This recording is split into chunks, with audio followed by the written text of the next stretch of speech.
Heathrow বিমানবন্দর ছেড়েছে BNP chairperson বহনকারী বিশেষ এয়ার অ্যাম্বুলেন্সটি। দীর্ঘ ৪ মাস পর অবশেষে দেশের পথে বেগম খালেদা জিয়া। বিমানবন্দরে তাকে বিদায় জানাতে জড়ো হন যুক্তরাজ্যে অবস্থান করা কয়েক হাজার দলীয় নেতাকর্মী। বাসা থেকে নিজে ড্রাইভ করে মাকে বিমানবন্দরে নিয়ে আসেন বড় ছেলে তারেক রহমান।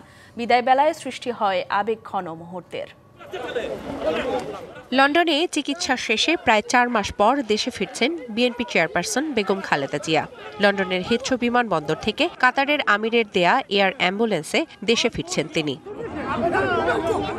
বিদায়ের আগে বড় ছেলে তারেক রহমান বেগম জিয়াকে নিজে ড্রাইভ করে বিমানবন্দরে নিয়ে আসেন। উপস্থিত ছিলেন নাতনি জাইমা রহমানও। নেত্রীকে বিদায় জানাতে এবং এক মুহূর্তের জন্য দেখতে ভিড় করেন লন্ডনে অবস্থানরত কয়েক হাজার নেতাকর্মী। বিএনপি চেয়ারপারসন সাবেক প্রাইম মিনিস্টার বেগম খালেদা জিয়া বাংলাদেশে যুক্তরাজ্য চিকিৎসা শেষে ব্যাক করতেছেন। এজন্য আমরা যুক্তরাজ্য বিএনপি এবং অঙ্গ সংগঠন সহ সর্বস্তরের প্রবাসীবৃন্দ আজকে আমরা এখানে সমবেত হয়েছি। মঙ্গলবার সকাল 10:30টায় হযরত শাহজালাল আন্তর্জাতিক বিমানবন্দরে পৌঁছানোর কথা রয়েছে বেগম জিয়াকে বহনকারী এয়ার অ্যাম্বুলেন্সটির।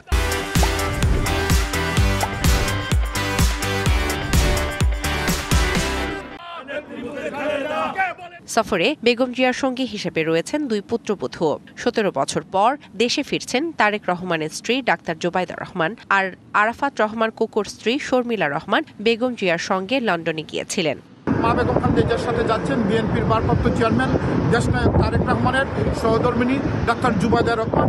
দীর্ঘ 17 বছর পরে উনি মা বেগম খালেদা জিয়ার সাথে দেশে যাচ্ছেন।